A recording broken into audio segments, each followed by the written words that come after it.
Tøndersagen er en af de værste sager om sexmisbrug af mindreårige. Den omhandlede en familie bestående af mor, far og 2 døtre.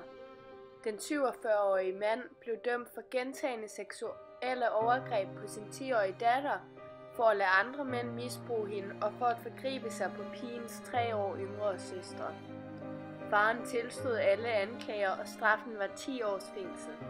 Den 43-årige mor blev dømt for at have medvirket til overgrebene, men da hun var skizofren, fik hun tidsubestemt behandlingsdom i stedet for fængsling. Derudover blev 14 andre mænd i alderen 18 til 74 år dømt for seksuelle overgreb. De fik mellem 1 og 6 års fængsel og skulle ud over fængselsstraffen sammenlagt betale en torterstatning på 965.000 kroner til pigen.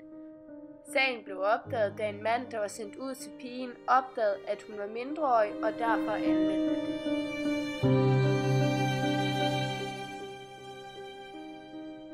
I Tinglev-sagen fik en 55-årig mand 8 års fængsel for misbrug af sin psykisk retarderede datter, fra hun var 11 til 14 år, og for misbrug af sine 2 stedsønner.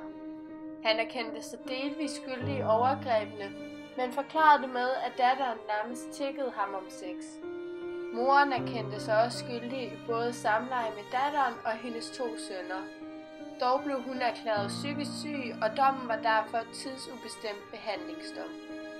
Forældrene havde opbygget en kultur i hjemmet, hvor det var normalt med overgrebene og at se hinanden have samleje. Det blev så normalt, at faren afslørede sig selv, da han viste den ene stedsøns nye kæreste et billede af overgrebene, hvorefter hun straks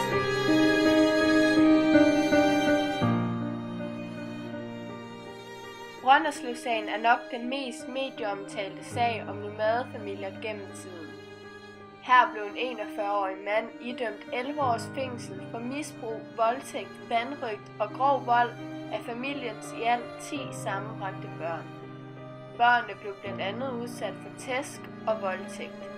Det var dog især den ældste datter, det gik ud over, som faren tvang til blandt andet at spise dyrelort, grave sin egen grav og fjerne sne i bare tær, hvilket hun efterfølgende fik begyndende koldbrand af.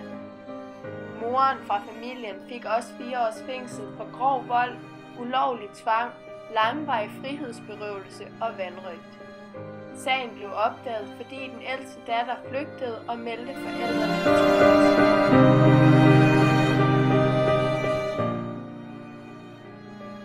Ved Rebel-sagen blev en 56-årig familiefar idømt 12 års fængsel for seksuelle overgreb på 6 af sine 10 børn og på 2 veninder til en datter. Misbruget foregik over 14 år og var særligt rettet mod den ene af sine døtre, Maj. Udover at være dømt for de seksuelle overgreb, er han også dømt for at tvinge sine sønner til at voldtage Maj. Moren og faren var skilt, og forældremyndigheden blev delt, så 4 børn boede hos moren og 5 hos faren. 3 af børnene hos faren blev anbragt på et opholdssted, deriblandt Maj.